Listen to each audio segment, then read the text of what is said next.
At the same time ఈ గుర్తింపు కోసం కొట్టుకు చేస్తున్నారు. మామూలుగా కొట్టుకు చావట్లా, క్లియర్గా కనపడుతుంది అక్కడ ప్రజలకి, క్లియర్గా కనపడుతుంది. ఇది 2014లో రాష్ట్ర విభజన జరిగిన తర్వాత 2015లో చంద్రబాబు నాయుడు దాన్ని ప్రతిపాదించి తర్వాత భూములు కేటాయించి భూసేకరణ జరిపి 2019లో ఫిబ్రవరిలో శంకుస్థాపన చేసింది అందరికీ తెలుసు. అప్పుడు జగన్మోహన్ రెడ్డి వ్యతిరేకించాడు, భూములు వెనకిచ్చేయమన్నాడు, మేము వచ్చి లాక్కుంటామన్నాడు, ఇవన్నీ చెప్పారు కదా, ఇవన్నీ తెలిసినవి. అయినా సరే మాదే అంటాడు మళ్ళీ.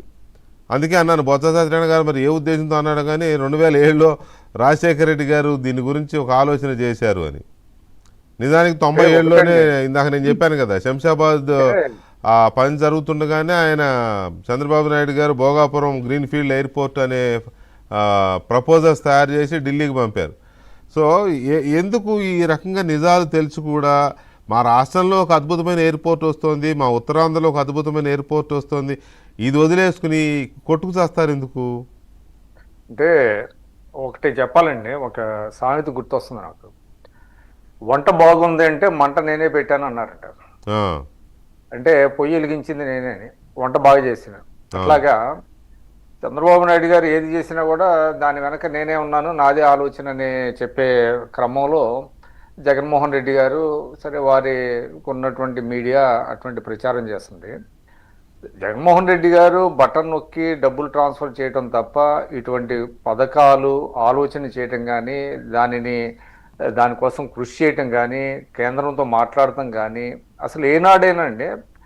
సరే అది తర్వాత నేను చెప్తాను. బొత్స సత్యనారాయణ గారు ఏదో స్టేట్మెంట్ ఇచ్చారని అంటున్నారు, 2007లోనే ఈ ప్రతిపాదన చేశామని. నేను ఒకటి చెప్పదలిచాను.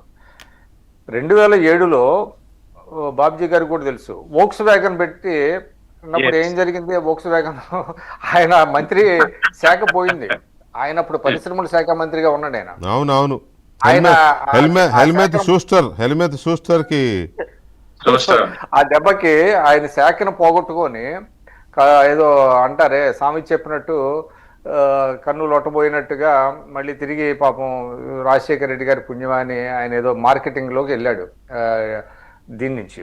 సరే ఇవాళ అవన్నీ పక్కన పెడతాండి.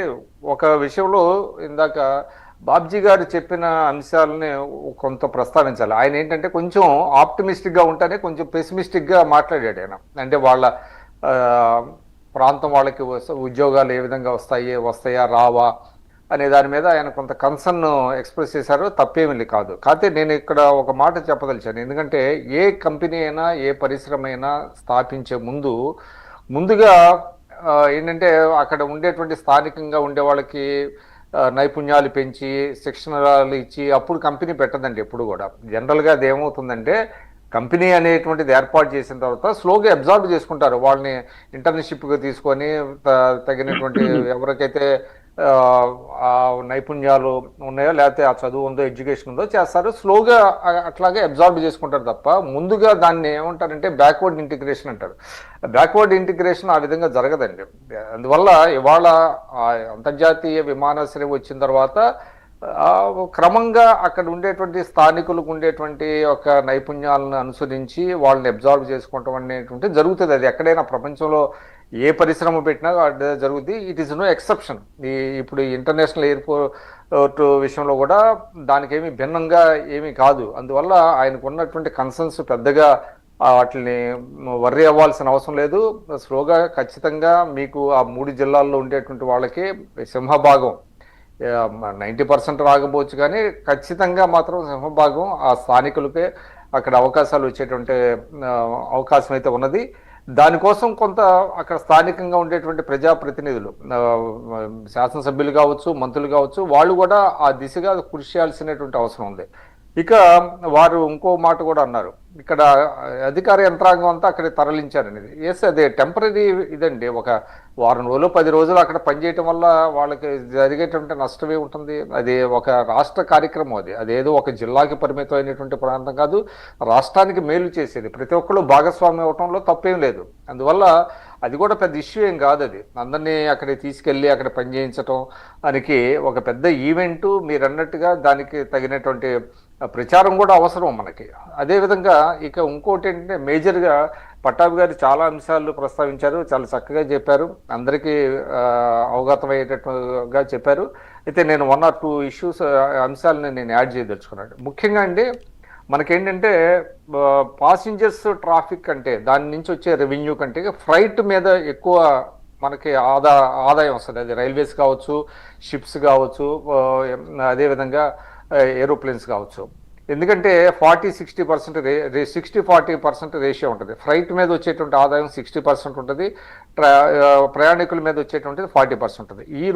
ఇవాళ మనకి వైజాగ్ చుట్టుపక్కల ప్రాంతాలు మనం చూసుకున్నట్లయితే మీకు అక్కడ ఫార్మా ఉంది, ఫుడ్ ప్రాసెసింగ్ అక్కడ ఉంది, వ్యవసాయ ఉత్పత్తులు కూడా ఎగుమతులు జరిగాయి. అవన్నీ కూడా ఇక్కడ హైదరాబాద్ తెచ్చే బదులు అక్కడ దగ్గరలో వచ్చేటప్పటికి మీకు చాలా కాస్ట్ కటింగ్ అనేటువంటిది బాగా తగ్గిపోద్దండి. అంటే ఎవరికైతే ఉత్పత్తిదారులు ఉన్నారో వాళ్ళకి చాలా లాభం ఉంటుంది. దానివల్ల పైగా ఏంటంటే ఎక్కువ మీకు ఎగుమతులు జరిగేటువంటిది. ఎందుకంటే ఇందాకే చెప్పారు 25,000 మెట్రిక్ టన్నుల కార్గోని హ్యాండిల్ చేసే సామర్థ్యం ఉంటున్న మూలన మీకు ఒక ఫార్మా కావచ్చు, అదేవిధంగా మీకు ఫిషరీస్ సముద్ర ఉత్పత్తులు కావచ్చు, ఇదంతా కూడా తక్కువ ఖర్చుతో ఎగుమతులు చేసేటువంటి అవకాశం ఉండటం వలన అక్కడ ఉండేటువంటి రైతులకు కావచ్చు, లేదా ఫార్మా ఇండస్ట్రియలిస్టులకు కావచ్చు, లేదంటే చేపలు, రొయ్యలు అవి పెంపకందారులు వాళ్ళందరికీ కూడా అద్భుతమైనటువంటి అవకాశాలు లభిస్తాయండి దీనివల్ల. అందువల్ల దీని యొక్క ప్రయోజనాలు చాలా విస్తృతమైనటువంటి, ఏదో చిన్న చిన్న లోపాలు అవన్నీ కూడా క్రమంగా అవన్నీ సవరించుకుంటా సరిదిద్దుకుంటా ముందుకెళ్ళేటువంటి అవకాశం ఉంటుంది. ఎక్కడ కూడా ఏంటంటే టీచింగ్ ప్రాబ్లమ్స్ అంటారు. ఒక పరిశ్రమ ప్రారంభించినప్పుడు అవి ఎర్లీ హికప్స్ అంటారు, లేదంటే టీచింగ్ ప్రాబ్లమ్స్ అంటారు. అవన్నీ ఉంటాయి, సహజంగా అన్ని చోట్ల ఉంటాయి. ఇది కూడా దానికి మినహాయింపు కాకపోవచ్చు. కానీ దానిని ఏ విధంగా అడ్రస్ చేయడానికి ప్రయత్నించాలి, కృషి చేయాలనే దాని మీదనే దృష్టి పెట్టాలి తప్ప వాటిని గురించి మనం పెద్దగా దాన్ని పరిగణలో తీసుకొని దాన్ని వర్రీ అవ్వాల్సినటువంటి అవసరం లేదు. ఏదేమైనప్పటికీ ఇవాళ అల్లూరి అంతర్జాతీయ విమానాశ్రయం అనేటువంటిది the talk of the nation అయింది. ఇవాళ ప్రధానమంత్రి గారు కూడా ఇందాకనే ఎక్స్లో పోస్ట్ చేశారు దాని యొక్క గొప్పతనం గురించి, దాని యొక్క ప్రత్యేకతల గురించి.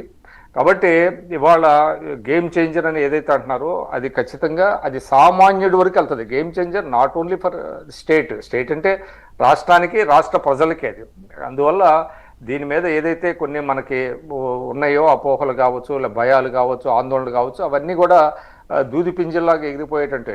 ఇక ప్రతిపక్షం వాళ్ళు కలిసి రాకపోవటం అనేటువంటిది కూడా చాలా ఇది. పైగా ఈ క్రెడిట్ అది క్రెడిట్ తమకి ఆపాదించుకోవటం మినహా వాళ్ళు ఏమి చేయగలిగింది ఏమీ లేదు. ఎందుకంటే మనం చూసాం ఎన్ని పరిశ్రమలు ఆయన తీసుకొచ్చారు. అసలు ఆయనకు ఒక విజన్ ఉందా? సంపద సృష్టించడానికి, ఉద్యోగాలు పెంచడానికి, ఉపాధి అవకాశాలు పెంచడానికి ఆయన 5 ఏళ్లలో ఏం చేయగలిగాడు అనేటువంటిది మనం చూస్తాం. ఇక బొత్స సత్యనారాయణ గారు కూడా ఉత్తరాంధ్ర ప్రతినిధిగా ఉండి ఆయన వోక్స్ వ్యాగన్ రాకపోవటానికి ఆయన బాధ్యత వహించాలి. నిజానికి ఆ రోజు ఆ స్కామ్ కనుక జరగకపోతే వోక్స్ వ్యాగన్ అనేది ఉత్తరాంధ్రకు వచ్చి ఉండేది. ఉత్తరాంధ్ర వోక్స్ వ్యాగన్తో పాటు అనుబంధ పరిశ్రమలు కూడా చాలా వరకు, మీకు ఇంకో మాట కూడా చెప్తా, అనుబంధ పరిశ్రమల కోసం భూములను కూడా సేకరించారు.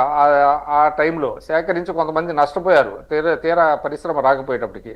అందువల్ల రాజశేఖర రెడ్డి గారు ఏదో చేశారంటే ఆయన కొన్ని స్కీమ్స్ పెట్టాడు పేదల కోసం, ఓకే, దాని గురించి డిస్ప్యూట్ ఏం లేదు. కానీ పారిశ్రామికంగా రాష్ట్రాన్ని అభివృద్ధి చేయడానికి నిర్దిష్టమైనటువంటి ఒక ప్రణాళికాబద్ధంగా ముందుకు సాగటం అనేటువంటిది వాళ్ళకి చేత కాదు. ఇంకోటి కూడా నేను చెప్పదలుచండి, చాలా కీలకమైనటువంటి పాయింట్ ఏంటంటే 2004 నుంచి 2014 వరకు కేంద్రంలో వాళ్ళ ప్రభుత్వం ఉండి కూడా రాష్ట్రానికి